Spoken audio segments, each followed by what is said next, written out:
Okay, hello everyone. Welcome to another exciting CSA webinar.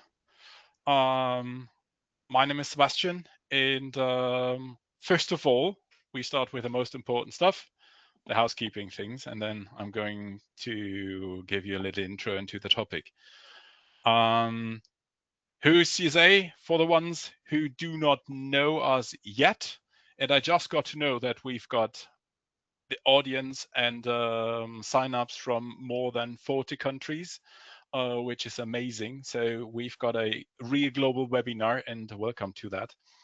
CSA is working out of Germany. We are a global regulator, a global organization who helps to work between senders and mailbox providers to keep the email ecosystem alive, evolving, and attractive as smart as it is.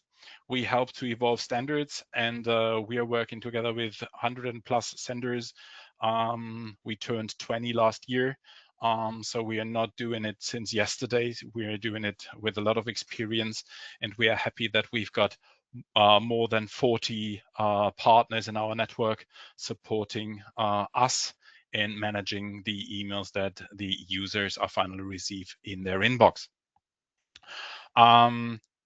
CSA is not only supported by mailbox providers and specific security vendors, we are also happy that we've got a lot of other partners in the network that are supporting us and the mission of the CSA, keeping the standards for email as high as possible and keeping it clean and helping to evolve it step by step.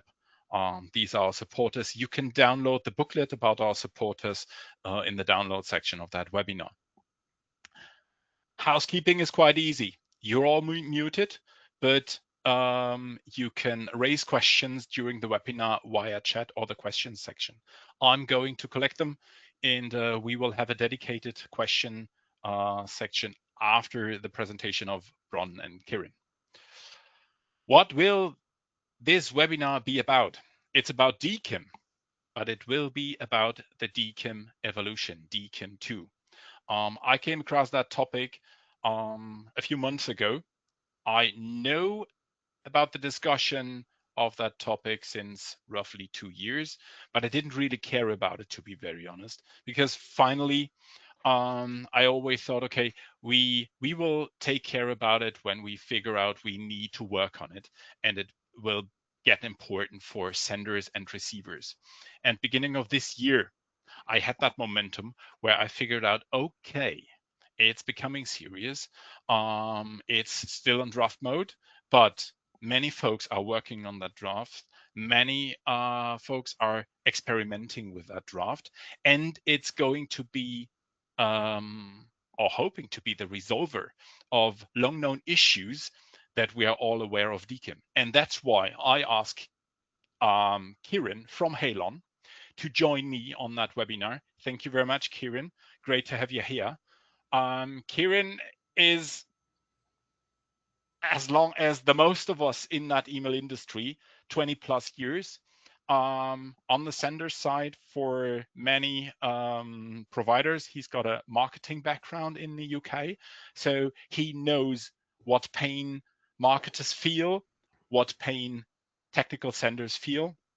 And recently, he became part of the Halon team, which represents also the sender's side. So great to have you here, Kieran. And just a fun fact, if you're ever on an email marketing conference, look out for shoes.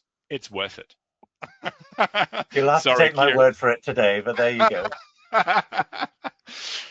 And also, thank you very much, Bron, having you here on that webinar representing the receiver's side with Fastmail. Fastmail is a partner with CSA since years, supporting us with data, supporting us with insights, supporting us with the mission of best practices. Bron is active in the IETF, working on standards, like we are just talking about that draft today. He's been with Fastmail since 20 years, and another fun fact, according to Kieran's, if you're on conferences, look out for the Aussie hat. So that's definitely something you need to, you will find him. So thank you very much. It doesn't fit over the headset. Thank you very much to have you both here. And yeah, let's start with the real content. I stop sharing and hand over to Bron. Thank you.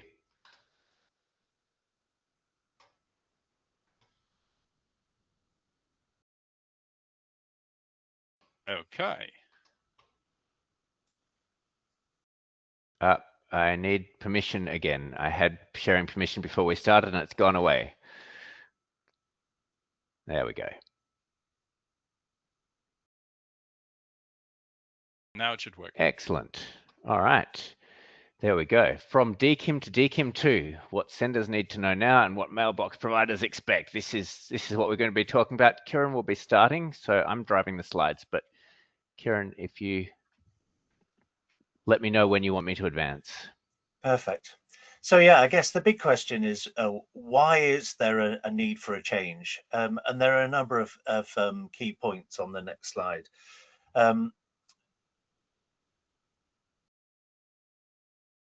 DKIM is brilliant, and without it, a lot of what we do now wouldn't be possible. DMARC wouldn't work, all of that kind of stuff. But there's still too much email that sits in a grey area. Maybe it's legitimate, but it's very easy to forge at the moment. And so DKIM2 exists to close some of those gaps, making it clearer who the email was intended for, make it explicit if the email was revised, who originated that, and who authored each component of the email.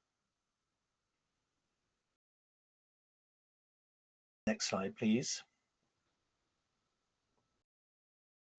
So at the moment, you can't verify the RFC 5321 envelope, as we call it, as the sending domain, the from address.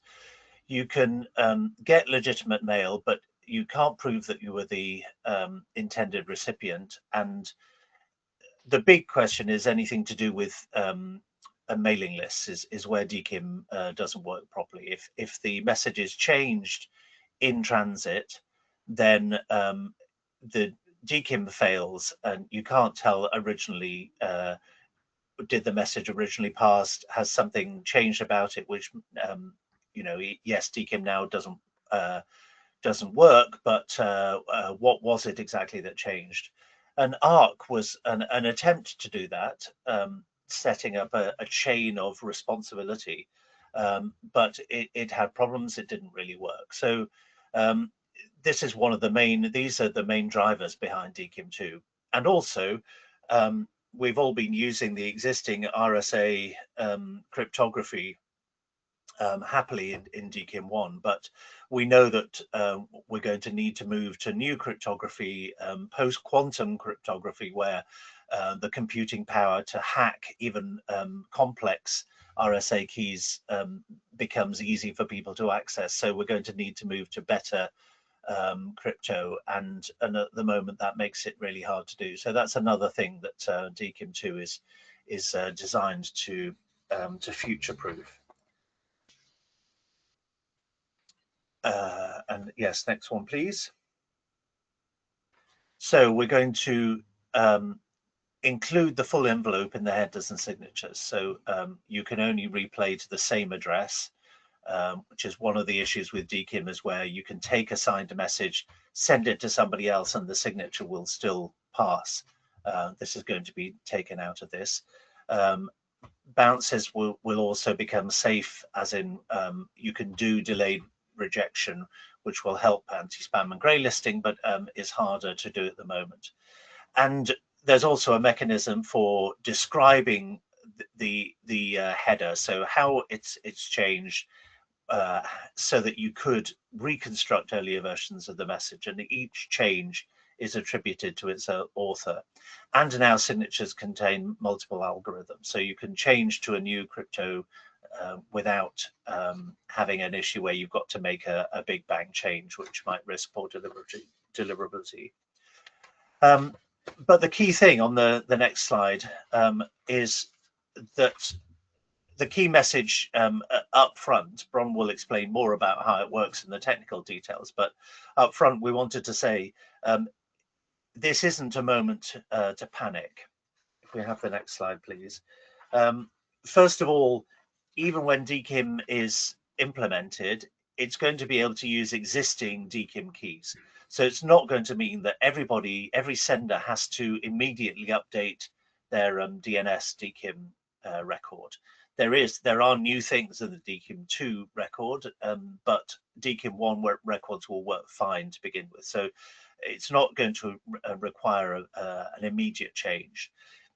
As you'll hear, it's still being developed. It's not yet a standard, so lots of things may change. But as Seb was saying at the beginning, this is now's the time for senders and receivers to get to know about it, because it needs to be on your radar, because things will happen, particularly because as Google and Yahoo are involved as two of the three authors, along with Bron, of the draft spec. Once it's agreed, it will definitely be supported and implemented quickly by Google and Yahoo. What that exactly means for working alongside DKIM1 and that sort of thing will evolve over time, but it's not going to be something that gets developed and then 2 or 3 years elapse before anybody is supporting it. I think this, unlike quite a lot of internet developments, is being worked with senders and receivers hand in hand. So it's good to know about it, but for now there's no need to panic. Anyway, over to you, Bron, to tell us how it's working. Thank you, Kieran. And yeah, I think part of the reason things will be developed so quickly now is because there's agentic AI that can write the code for people. So it's a lot quicker to implement this, and we're going to have pretty good testing frameworks, which we already have some of. So I'm going to explain a little bit how DKIM2 actually works under the hood, what the various pieces are. The first bit is that every hop signs the message. So rather than just putting a DKIM signature on when you send it and then sending it out, if it gets forwarded, if it goes through mailing lists, whatever, it just has that original DKIM signature on. Much more like ARC does. If you understand how ARC's chaining works, DKIM2 is very similar in terms of the chain. The big difference is that there's more that you can validate on the chain than what ARC could. In ARC, you could validate the ARC chain itself, but if a message had been changed twice along the way, you couldn't tell which parts came from who. All you could validate was the ARC chain itself. With DKIM2, you can validate basically everything. And that comes because the changes are written down. There's a header called message instance, and each message instance header contains the hash of the body and the hash of the headers.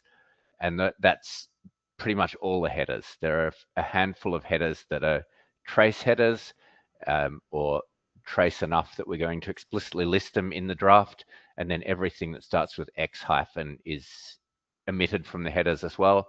So there's still a space that you can write whatever you like without messing with the signature for your own internal trace, but everything else gets signed. So there's none of this over-signing and did you remember to sign all the important security related headers? Everything is considered to be necessary to sign, and so you can tell everything that was important in the header.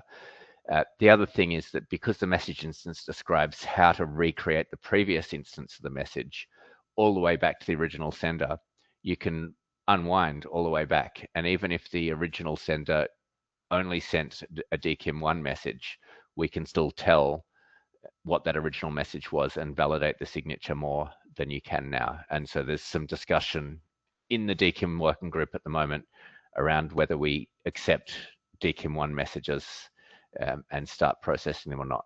We'll do more on that, but it's not that hard to do DKIM2 if you already have a DKIM DNS record. All right, the envelope itself gets signed at every hop. So the mail from address and the receipt to address that go over the wire in the SMTP transaction are also signed into the DKIM2 signature header itself. And so that means that you can't replay it to anybody else because they won't match.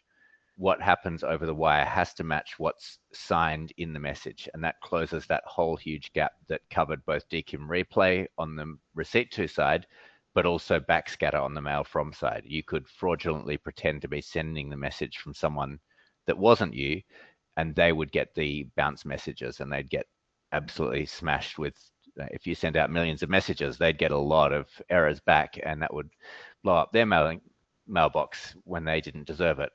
You can't do that in DKIM2. You have to have the mail from aligned with your signing domain, and you take responsibility for the bounces.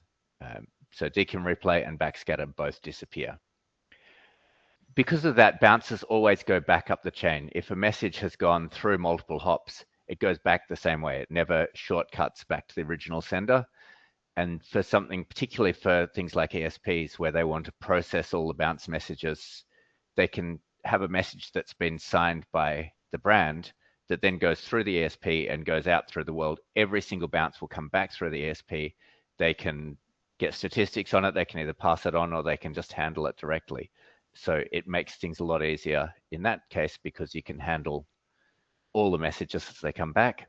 And also at the other end, if you're a privacy protecting relay, you send the message on to its real recipient, and because the bounces always come back through you, you can strip off their information, and so there's no leakage from the bounce paths of who it actually went to at the end.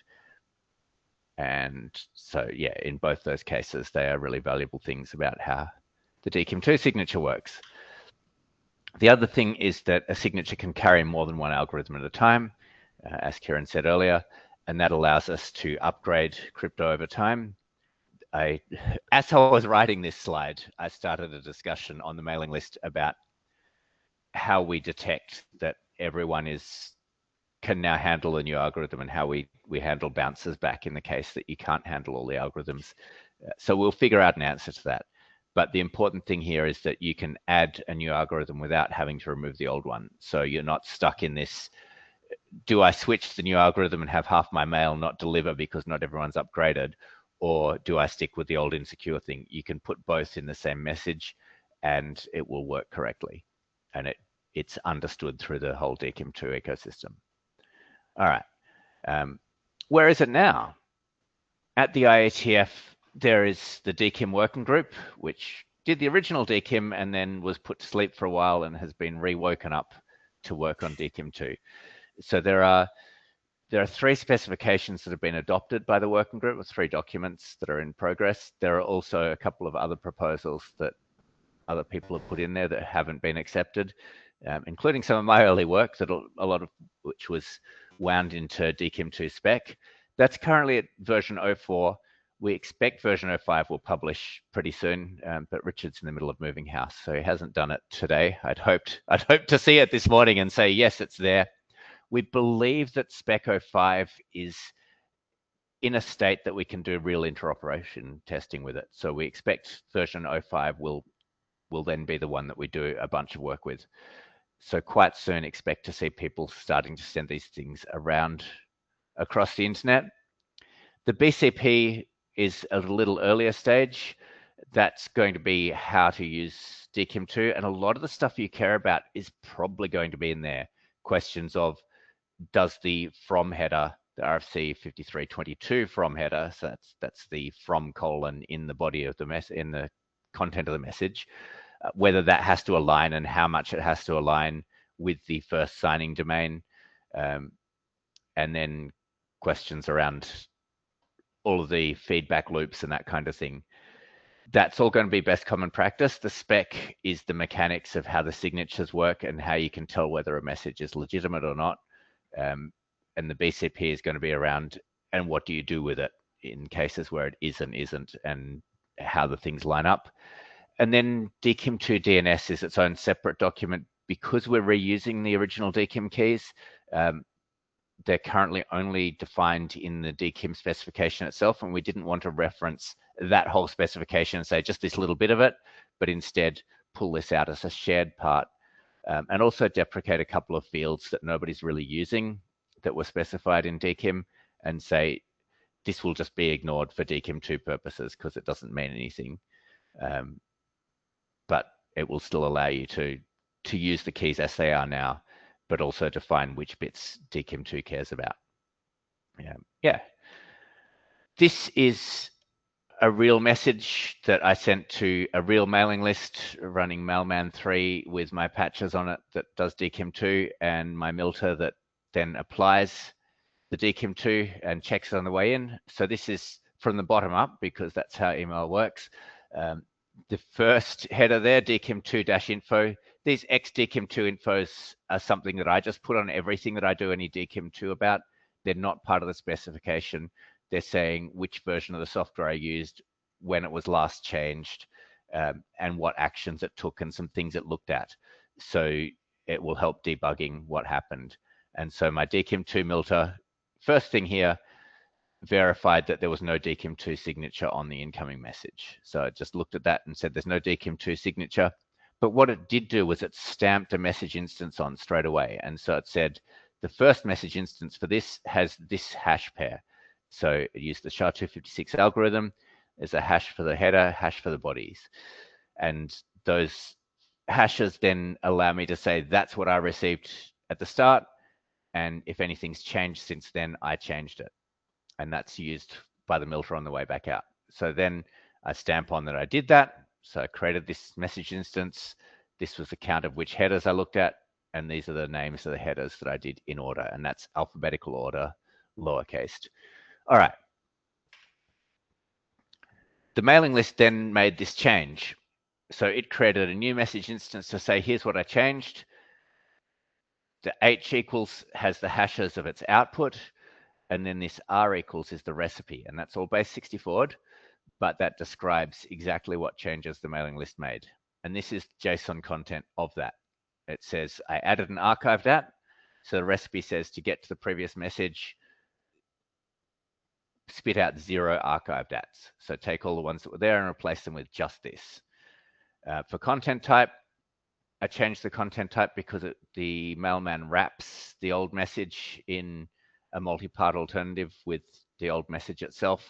Sorry, a multi-part mixed with the old message and then the signature at the bottom. And so it says the old message was multi-part alternative with this boundary. So that's the header that needs to be re-added. List archive again, list ID, list help, all these just got removed. And the subject had test : because that's the name of the list, put on a test with brackets around it, placed at the start. So the old subject was just this. For the body, it says copy from lines 5 through 22. So because the multi-part alternative wrapped the old body, just the component that was inside it, you copy that, you'll get the body of the previous message. And so this recipe allows any software that understands it to recreate exactly the message that came in within the constraints of the header and body canonicalizations. So the headers that come out will be lowercase rather than uppercase first letter, but it still passes the validation for DKIM or DKIM2, which is what's important. All right. And then after the mailman had put the message instance on there, it doesn't sign, but my outbound milter does. And so the outbound milter looked at it and said, the message instance 2 that was created by mailman validates, so I don't need to do anything else. But here's the signature. It's the first signature. Sorry. First signature. It's the second message instance because the first one was the state of the messages that came in. This is the time it was sent. DKIM2, our current specification says you have 2 weeks to process the message and get it to its destination. Otherwise, you have to send back I was unable to deliver it. And so signatures only need to be valid for 2 weeks. Keys only need to be kept for 2 weeks. But you do need to be able to validate the key for 2 weeks, even if you're no longer sending with it. The domain is dkim2.com because that's my testing domain. The mail from, this is a base 64 encoded version of the from address of the mailing list. Receipt to, that is whichever person it was sent to. Everyone gets a separate one of these DKIM2 signatures because the RT equals has your specific email address, the destination. A mailing list needs to create a separate one for each person. You can put multiple RT equals if you're sending a message to multiple people, but it's very important if one of them is BCC'd that they get a separate, completely separate signed message that doesn't include the RT equals of their BCC address to all the other people, because otherwise that would leak. So that's one important consideration, is that you can't send messages to multiple people who don't know about each other as the same instance of the message. You sort of could, so long as you trust the system at the other end not to leak those facts in the past, but that's changed. And then the S equals is the signature. So selector 1 using RSA SHA-256 on DKIM2.com, because that's the domain, D equals. And then this is the signature. And so it's very similar to DKIM, but you could then put straight after this another selector, another algorithm, and another signature. So the S equals is a list of signatures rather than just one. So mail from, receipt to, multiple potential signatures, a timestamp, and this M equals that links you to the message instance.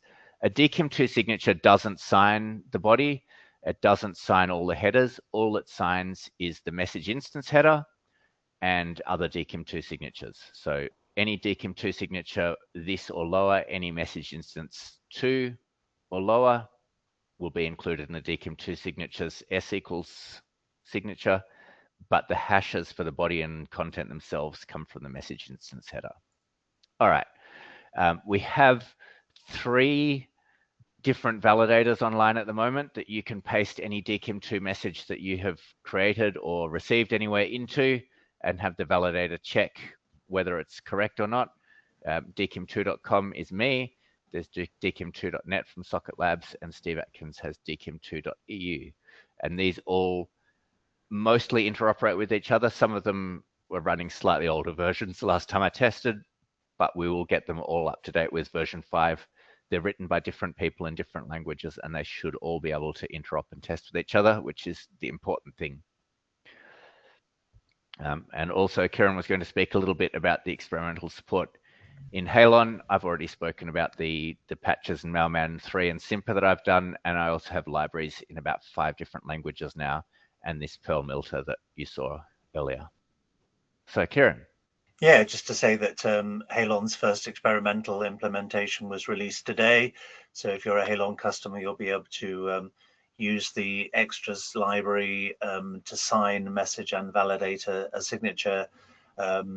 We're not supporting the entire spec yet, but we will update it as the spec evolves. And obviously, it's only on version 4 at the moment. So as soon as version 5 of the spec comes out, we'll update the extra. But and we know that other MTAs are already supporting it or will very soon. So if you're a sender or receiver and you're using a commercial package or an open source package for this, support is already there.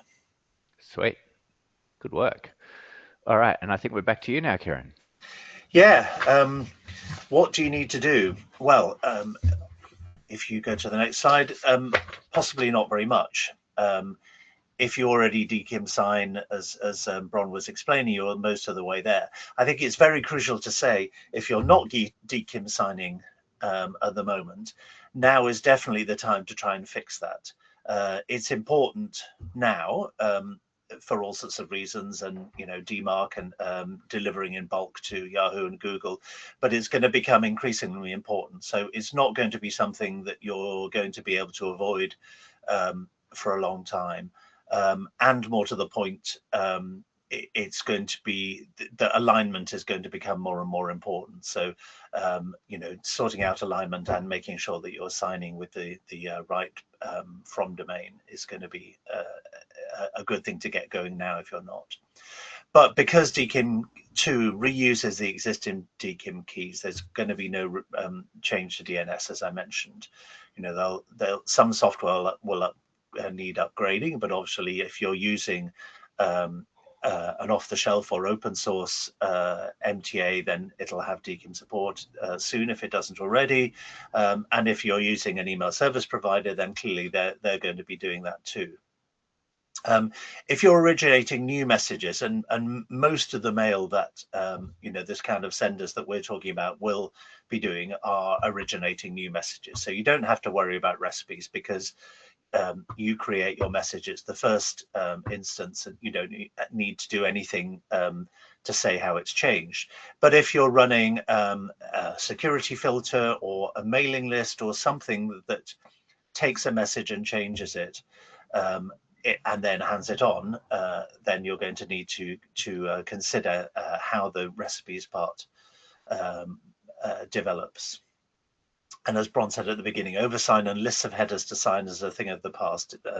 DKIM2 signs everything, so it's much more secure because it includes everything. Next slide, please. There is something about handling more bounces, and particularly more asynchronous bounces.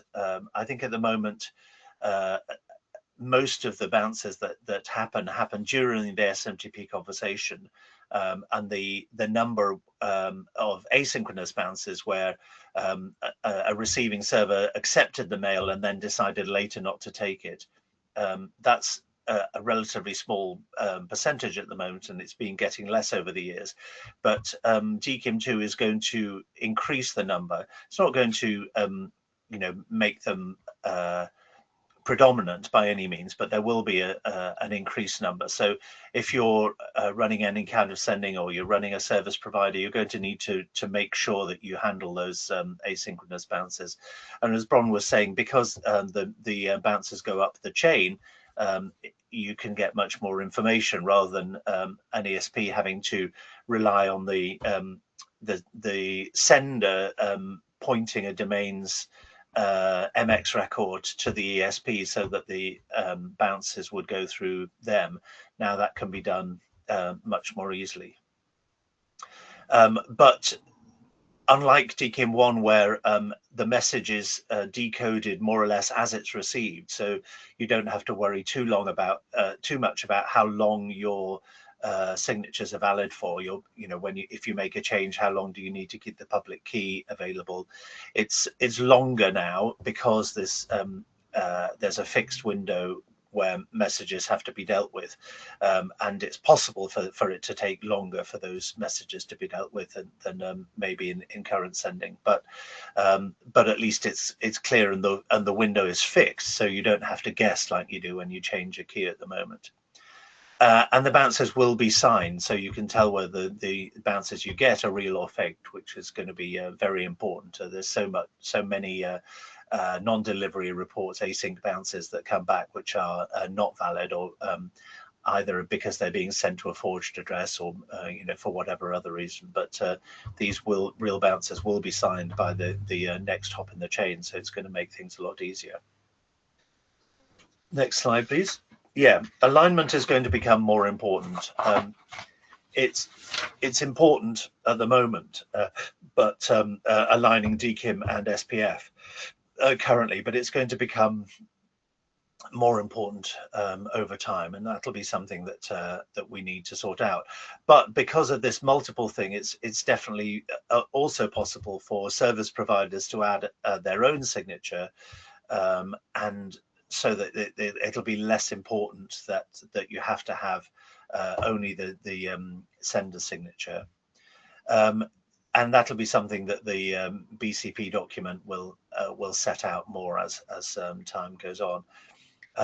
If you're relying on SPF for DMARC alignment at the moment, then don't. Basically, I mean, it's not a brilliant idea at the moment, but it's much better to rely on DKIM for DMARC alignment, because SPF is basically going to go away along with ARC when DKIM2 comes along, and which is good because there are many things problem with it, and particularly trust. So DKIM2 is designed to avoid those problems of trust and relying solely on cryptography and not on IPs and on the fragility of SPF. So that's definitely going to be something that's worth changing now if you're in that situation. Next, please. As I was saying, ESPs can sign on your behalf with a key that you CNAME to them. I think there will be more of a push towards putting keys, using CNAMEs for keys. So an ESP, rather than giving you a DKIM public key to share in your DNS, they're more likely now to give you a CNAME that you put in your DNS, which points to something on their side. That's going to make it easier to manage. It's going to make it easier to rotate keys and all that kind of stuff. But they also may use their own domain and rewrite the from address. And that will be, I guess, the solution for smaller senders who aren't able to manage DNS themselves, even creating a CNAME record, but that'll be you won't have the option anymore of sending from one from address and adding signatures from another. Bounces go through the ESP is the more recent hop, as we were saying. That will make it much easier for ESPs to manage the bounces for asynchronous bounces, and it's going to be make the process much easier. And if the ESP does add anything to the message, like potentially depending on how you inject and whether the message is signed when you inject it, they may need another message instance header. For instance, if a open tracking pixel is added or the URLs are rewritten, that will need to be changed, but only if the message was signed as it went into the ESP. And yeah, a hop can request feedback with a flag in their DKIM signature. So this is something that that's going to be worked on over time, but that could be a way of making feedback loops, tying feedback loops into the DKIM2 signature, and make it a lot easier to register for feedback loops, and hopefully persuade more receivers to offer feedback loops for spam complaints than just the few that do it at the moment. Next one, please. So what do you need to do to stay up to date and to keep to know what's going on? Next slide, please. There is this DKIM working group that has where everything is done by an email list. And whilst there's a fascinating stream of technical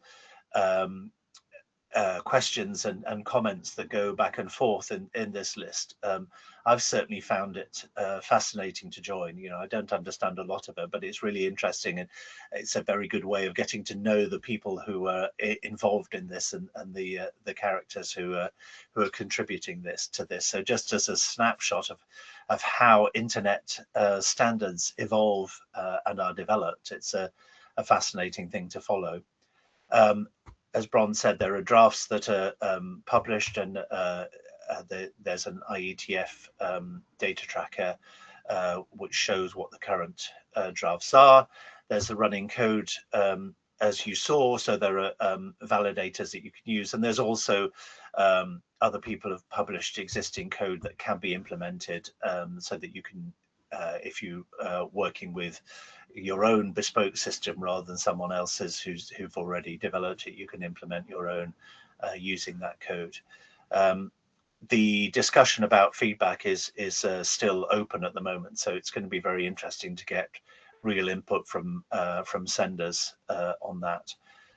And there's going to be lots more discussion at conferences and all of that sort of thing as time goes on. So definitely don't bury your head in the sand and ignore it until it becomes real, because you may miss the opportunity to add your voice to it. And although the conversations on the working group can be very technical, I think, Bron, you'd agree that the input from, as it were, real users and real use cases is very important, and the people working on the drafts are still incredibly keen to get that input, whether it's through the mailing list or by talking to the writers or by participating in conference sessions or whatever. So it definitely is worth getting involved and doing what you can, because it is coming.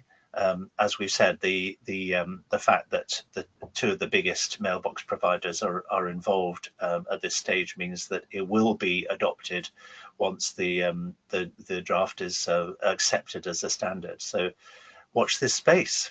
Yeah, we're very open to hearing feedback about legitimate use cases that people have. One of the things that's really important about DKIM2 and about this effort is to make sure that we can separate the good mail from the bad mail with really clear signal. As we said right at the start, the gray areas are where you can receive things and not be sure whether they're good or bad. And so if we can make sure everyone who has non-bad things to do can get into the space where it's clear, it makes it much easier to discriminate between those choices and distinguish the stuff you want and the stuff that you don't want. And so if we miss enough use cases, we'll get into the situation that DKIM ran into with mailing lists, where there's enough legitimate mail out there that can't validate that it can't be a reliable signal by itself, and we don't want to be in that situation, because then we're back where we started. Exactly. And with that, thank you very much. Let's hand it over to you, and let's take questions. Thank you. Great. Thank you very much to both of you for collecting and preparing that that content. We have, surprise, surprise, Thousands. I wouldn't say thousands, but it will probably take us another hour or 1.5 hours to go through all the questions. I will pick out a few of them, taking the rest of the time. It was very helpful, and I can just underpin your your statement to be part of the mailing lists. I'm exactly at the same stage. I do not understand everything that is exchanged on the mailing list, but the biggest advantage we have out of that free and old school SMTP protocol, it is free. Everyone is allowed to contribute if, like Bron said, it's representing legitimate use cases. And that's the biggest advantage. And that's why email is still alive and we are just a close email family. So yeah, makes sense. And here are a few questions. I'm just reading out them loud. Let me start here. How, if at all, does DKIM2 affect DMARC existing and new specs? I know there's a parallel discussion and question marks. It's gonna be replaced. Is it be whatever? Shall we forget about it? So what's your take on it? Bron, you already take Yeah, we need to work out what it means to receive a message that you can unwind back to something that's DMARC compliant and has had changes made along the way, because it's been changed, so it's not the original message. But if it's just had a signature added, is that okay? That's really an open question, and it's going to be something that we work on in the BCP and probably in the DMARC working group for a while after this. The one thing that DKIM2 adds that's pretty nice is you can put a flag on it that says, do not send this to multiple people, or do not modify this at all. And all that means is that the receiver, if they see that and they see a modification, says, well, they didn't do what they were asked, so maybe I shouldn't trust them. The big difference between DKIM2 and previous things, and we alluded to that in the slides, was that with ARC, you trust the authentication results that each hop puts. They say, well, I saw an SPF that passed, but then you have to believe them. And DKIM2, as much as possible, doesn't believe people. You don't need to believe them. You can verify their work, and then you can see whether they should have done that or not. And so it's very much, DKIM2 is about removing the requirement to trust other parties and instead just being able to see what they did. Anything to add, Kieran? Nope. I've got a very interesting question about trust and about the DKIM2 doesn't need that. For mailing lists that substantially rewrite content, footers, subject lines, whatever, does DKIM2 still let the original author's signature be reconstructed and verified, or does heavy rewriting break the chain of practice? So in other words, if 95% of the content has been changed, and it's even if it's documented in the recipe. Yeah, it's documented in the recipe. It makes a very big header, obviously, because you need to be able to put enough information to reconstruct the previous message in the header. So there's a massive header. The messages look completely different. As the receiver of that, you need to look at that and say, does this look like it still represents the intent of the original message? And that obviously it is a complex evaluation problem for you. But the good thing is you have all the information to do it. You're not trusting anyone to have have done what they said they did because you can see what they did. Right. So that's the difference. You can reconstruct anything. The milter that I gave in that example there, the way it works is when a message comes in, if it has a message instance on it already, it will snapshot, it will store the message with that message instance as a key, just in a local database. And if it comes in without a message instance, it stamps a message instance on and uses that as the key because that's a hash of all the content. So it's unique. On the way out, it checks the top message instance. And if it doesn't validate the content of the message on the way out, it then sees if it already has a message stored with that key. And if it does, it calculates the diff between them. And so it calculates a new message instance and signs that, which means you can just install this. And obviously you need local storage sufficient to store all the messages that you receive over a period of 2 weeks, or some smart way of clearing them out once the message is out of your system. But it will calculate a message instance for whatever. Even if you completely replace the message, it'll just put a copy of the old one in the header and say replace it all with this. So it's the simple bootstrap version of what would hopefully be a more intelligent system that knows what changes you made. But tooling exists to do DKIM2 right now, if you want to. Right. Another question. Thank you very much, Bron. Another question regarding compatibility. I hope I pronounced it correct with my English. Is DKIM2 backwards compatible? For example, if we switch to DKIM2 as soon as it's released, will it still pass DKIM checks with providers that have not made any changes in their DKIM checks? You want to take this one, Kieran? Yeah, I was going to say, no, because you wouldn't stop signing with DKIM1 when you add DKIM2, at least for now, until DKIM1 no longer is supported by anybody. The recommendation is that you would add a DKIM1 signature and a DKIM2 signature.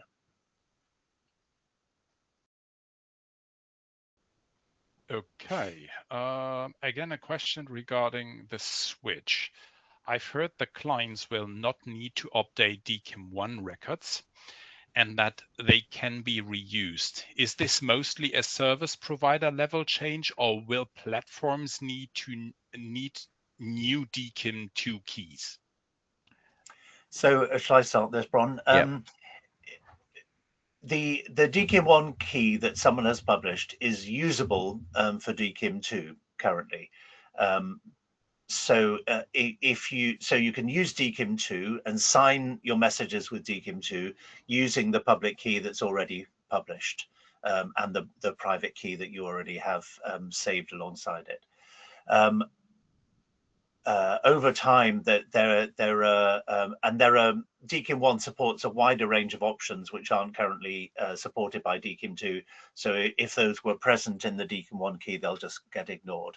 There may be things in a DKIM2 key which aren't in a DKIM1 key, and obviously you can't use those unless you publish a DKIM2 key.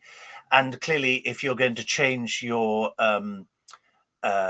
cryptography method, then you can only do that with a new public key new record that contains the correct key.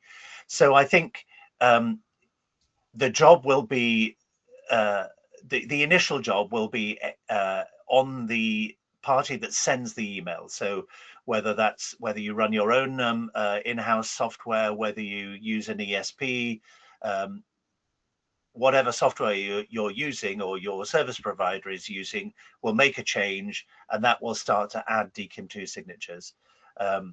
At the point at which you need to do the update and you change that signature and you want to make it purely a DKIM2 signature, then you'll use that'll be on you as the owner of that domain to make the DNS update. Yeah. I think the short form of it is that you'll have to change your software or upgrade your software, but you don't need to change anything in DNS really until new crypto is required. There you go. That's a much shorter way of saying what I was saying exactly.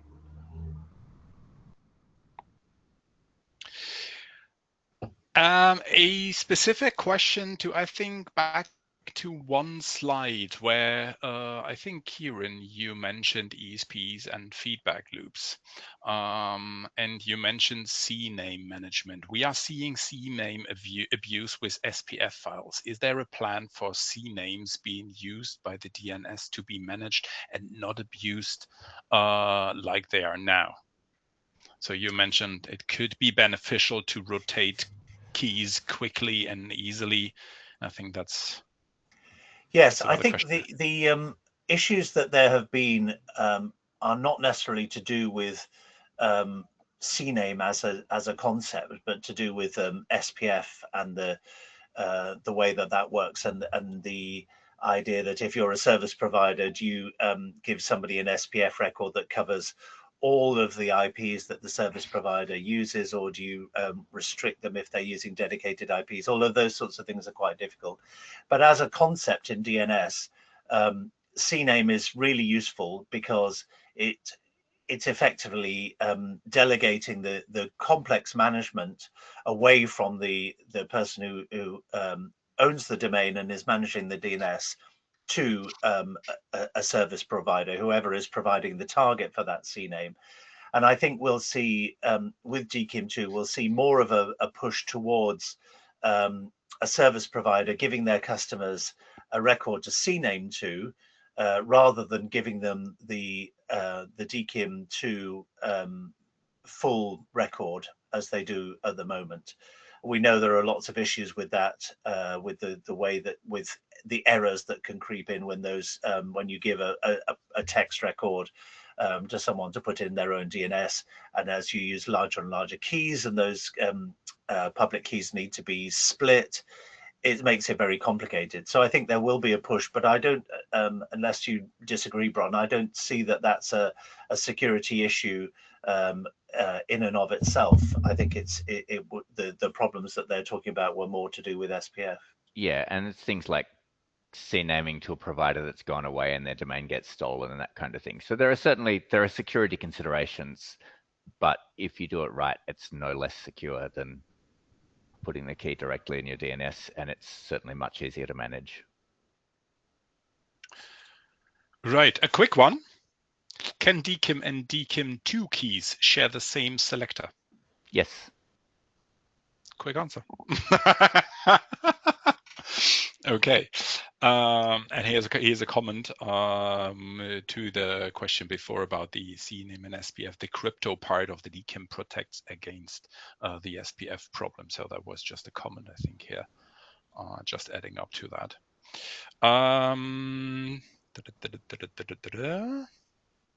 There is a question. Okay, a good one. Will DKIM2 support, once standardized, become part of the CSA certification criteria, and what kind of timeline should members expect that? Good question. I mean, we do not even know an exact timeline when the ITF standard will happen finally. I believe the answer is February. We just don't know which year. Why February? Good experience with February. Marcel said something about February at a presentation about when Yahoo was going to stop accepting unauthenticated mail at some point, and then it got pushed back. So that's the joke now. Yeah, based on experience, announcements on October and enablements in February work quite well, right? Yep. One reason why we set up that webinar is because we think DKIM2 is important, and I didn't see any movement like that since years, and that's why it's gonna be supported by the CSA. It will not have, or it will not become a fundamental requirement quickly. We will add it, or we may add it into the recommendation first, how we always do it with the criterion, and then we will take a look on the adoption on the market, because we can't make it a mandatory criterion if nobody supports us. And I think the major pace will be driven by the receivers. And based on that, and I mentioned the partners at the beginning, at the intro, based on the implementation on our partner site, we will make the decision on either edit one day or the other. So it's going to be in February, but yeah. Year's not clear yet. Okay, there is a question. What happened? Statement first. What happens if recipient and TA will not be able to work with DKIM2 at all? It just receives the message normally. It's unaware of DKIM2. And so the message just exits the DKIM2 ecosystem, at which point the DKIM2 headers don't have any value. If it re-enters the DKIM2 ecosystem again later, it appears broken. The chain has broken, and at the moment, obviously, any receiver will look at that and say, oh, well, it went outside DKIM2. Over time, systems will start saying it's not allowed outside DKIM2 anymore. If I receive something that's gone outside DKIM2, I will treat it as bad. And so that's the pathway to eventual DKIM2 world dominance. But it starts off with, if it goes outside DKIM2, it's just a message that has some rubbish headers that systems don't understand, and it keeps flowing normally. Right. DKIM2 doesn't change anything about the existing mail flow for systems that don't understand it. And an additional question to that, and what happens if my DKIM records in DNS will be PQ ready and the recipient MTA will not be able to work with these? I understand once the drafts become standards, there will be a transition period for sure. Yeah. Is there expected something like Yahoo push to make this implemented more widely? It'll be the same thing, right? It starts out, you include your RSA key as well as the PQ key. And for anyone who understands PQ, you immediately get that upgraded security because they will check both. And if either of them fails, they'll reject. It's not like RSA will break in the happy path anytime soon. You'll still be able to validate it. So anyone that can validate RSA will continue to validate the RSA signature. Anyone who understands PQ will validate both and make sure they both pass. And at some point in the glorious future, when everyone's PQ enabled, we'll switch off the RSA keys. And PQ is post-quantum. It's that next layer of cryptography that people are talking about that will be needed at some stage, but is currently experimental. As they say, mind your post-quantums. A question regarding the currently existing testing interoperational environments.